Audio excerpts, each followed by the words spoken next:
السلام علیکم، زه یم ستاسو هوسټ مشال خان. افغان کډوال روان دي او د خپل بچو دپاره پولیو کترې چونکې ماشومانو دپاره ډېرې اهم دي. افغان کډوال د خپل ماشومانو دپاره پولیو کترې اچول منع کړي دي. دا ولې منع شوي دي؟ دې نه علاوه افغان کډوالو چې کومه سلسله روانه وه په هغې کې نور څومره تیزي راغلې ده. په دې ټولو خبرو اترو دپاره موږ سره باخبر خبریال سید کبیر علی شاه موجود دی. کبیر صاحب ویلکم. مننه مشه. کبیر صاحب ټول نه پهله خو دا خبرو پولیو کترې چونکې یو اهم هم دی او یو سلسله روانه د ماشومانو لپاره، خو چونکې ایلیګل څومره هم افغان سټیزنز دي هغوی خپل ماشومان لپاره منع کړي دي. نو آیا ولې منع کړل دي؟ څه وجه ده؟ آیا د پاکستان د حکومت نه خفګان اظهار دی یا څه؟ هغې زور خپل ماشومانو له ورکوي؟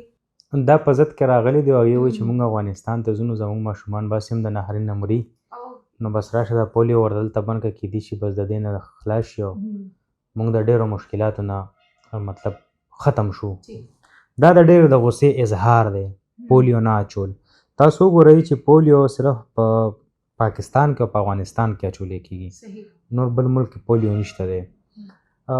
مونږ ګورو چې زمونږ خپل پاکستاني هم چېرته بهر ملک ته ځي یا چېرته ځي نو پولیو اچول یا د هغې سرټیفیکیټ په ایرپورټ باندې باقاعده چک کېږي. دی چونکې غیر قانوني دلته کې د 40-50 کالو راسې، نو اوس حکومت په دې باندې غږ کړی دی چې تاسو خپل وطن ته لاړ شئ. خپل وطن تلو کې دي ضددار ونیو چې مونږ پولیو نه اچو. دا خو ګوره په پولیو چې کوم دی نو په هسپتالونو کې هم کسان ناست دي چې هسپتال ته ځې، په ایون بارډر باندې هم ناست دي، لکه هر ځای کې دغه پولیو کسان ټیمونه ناست دي. نو څه پکې مطلب تاوتریخوالی هم د خلکو سره راغلی چې مونږ یې نه اچو، زور زبردستي دا باندې نشته دی. خو که دې افغانستان ته هم لاړ شي نو هلته کې هم دا پولیو شته دی، هلته به دې چا سره ضد کوي. او پولیو نه اچول دا د خپل ماشومانو سره ظلم دی، زیاتې دی، لکه الله دې نه کړي، الله دې نه کړي. هاسپټلز او کلینیک بند شوي دي، الریډي دونه ریسټریکشنز سختي ده. نو آیا د پولیو کترو چې کومه سلسله ده په افغانستان کې کنټینیو وي؟ یاره اوس داسې کنفرم درته نشم ویلی ځکه چې زه خپله تللی نه یم، خو لکه چې کوم ما خبره وکړه چې صرف په پاکستان او په افغانستان کې پولیو شروع ده او کېږي، نو زه دا خبره کوم مشال چې لکه دې ځي که نه خپل ملک ته، نو خپل ملک ته خوښ هم روانې، نو هغه زور او ظلم د خپل ماشوم سره ته ولې کې لګې؟ لکه دغه درد او دغه تکلیف خو به تا ته سبا میلاویږي. دا خو نه پاکستان حکومت ته میلاویږي او نه د افغانستان حکومت ته میلاویږي. خو چونکې دا کسان پویول د دې په موضوع کې خبر اچول دا ډېر ګران کار دی. دی خو به صرف همدغه ضد رانیولی چې بی موږ د پاکستان نه ولې وباسي. افغان حکومت څه نوي څه پالیسي یا څه نوي خوشایند خبر څه نوي سټپ؟ اوس پکې بیا به دا ووایي چې بندیز دی، نو بیا به ته خاندې چې یاره بس بندیزونه دي، نور پکې څه نشته دی. ګوره مشال په افغانستان کې هېڅ هم نشته دی. موږ بار بار دا خبره کوو، موږ چې دا خبره کوو موږ ته خپل ځان هم ښه نه لګي چې لکه د یو بل ملک خبر چې کوم دی نو په داسې طریقه باندې نشر کول او کول، نو دا لږ نامناسبه ده. خو لکه در کومه پورې چې موږ سره خبر معلومات دی نو پاکستان په افغانستان چې کوم دی نو هغه مکمل ټپ ټور ولاړ دی. افغانستان هغه کسانو لپاره ښه دی چې کوم سرمایه دار دی، افغانستان هغه خلکو له ښه دی چې کوم حکومتي چارواکي خلک دي، لکه زما ستا غونته یا مطلب بل میډل کلاس فیملی چې دلته افغانستان ته ځي نو هغې دپاره هېڅ هم په افغانستان کې نشته دی. که تاسو د سکولونو حال وګورئ، د هسپتالونو حال وګورئ، نو دا ټول مکمل طور باندې بند دي. ایون چې بس مونږ بار بار په خپل ویډیو کې دا خبره کوو چې فیمیل باندې په بازار راتلو یا ټیکسي کې راتلو په هغې هم پابندي، هغې دپاره به اوس که د چا رور نی، د چا خاوند نی، د چا زوی نی، نو هغه سره به څوک راوځي دا کور نه که ضرورتي؟ تاسو ما ته ووایئ. نو لکه ډېر زیات مشکلات دي او د زنانو په مشکلاتو باندې به ته زما نه زیات ښه پوهېږې چونکې ته پخپله یو فیمیل یې. نو لکه دغه خبرې دي د افغانستان ډېر بد صورتحال ځکه روان دی مشال. زه خو دا نه پوهېږم چې افغانستان غواړي څه، لکه د افغانستان پالیسۍ څه دي. افغانستان خپل چې کوم ولس دی هغه له څه ورکوي لګیا دی، صرف بندیز ورکوي، صرف تکلیفونه ورکوي د ولس دپاره.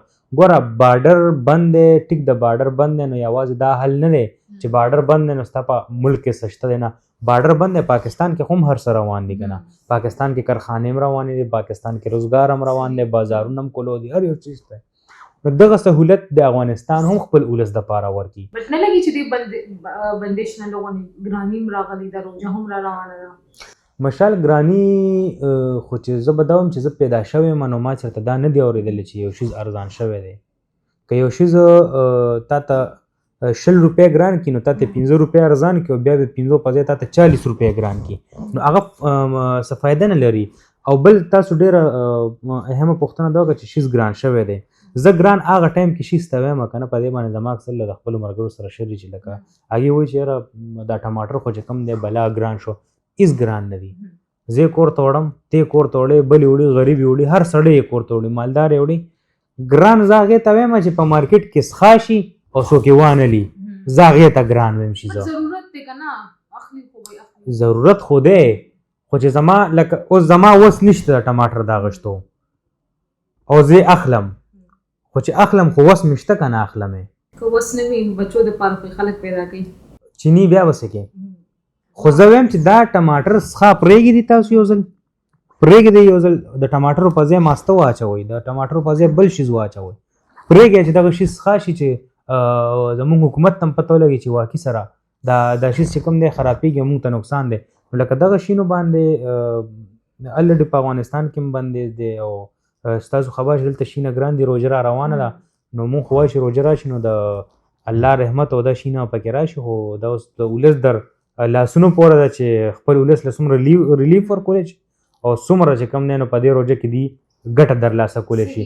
بل چې کوم ایلیجل افغان سټیزنز دی یو سلسله څه ټایم ته اوس ډېره تیزه شوې وه د اسلام آباد انسیډنټ نه اوس څه صورتحال دی؟ سلسله هماغه رنګې جاري ده مشال.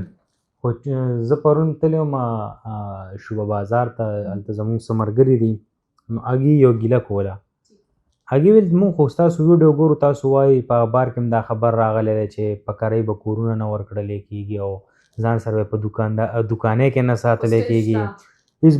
خو زما په دوکان کې 10-12 دي نو دا خو ستاسو غلطي ده که نو هغه وایي چې څوک راشي تپوس یې وکړي نو مونږ به یې لرې کړو که نه مونږ له څوک راغلی نه وي تپوس یې نه دی کړی نو مونږ به څنګه لرې کوو.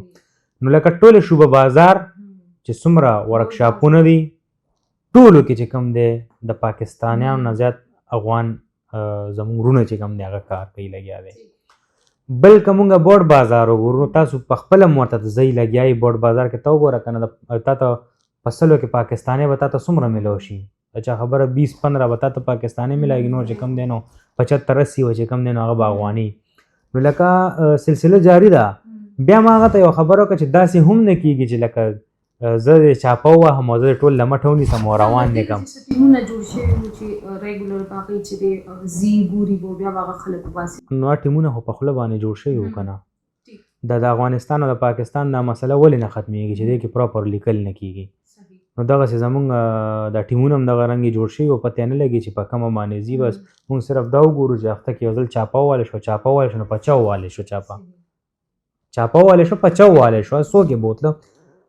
ډېر هغه سړی شي چې کم دلته راغلي خپل سبق دپاره او بیا ډاکومنټیشن کلیر کوي په پېښور کې هغه غریب ډیپورټ کړي نو هغه کلیر شي هغه ډیپورټ کړي او چې کم دلته کې پراته دي او خو کلیام پراته دي نو هغې ته څوک هم څه نه وایي.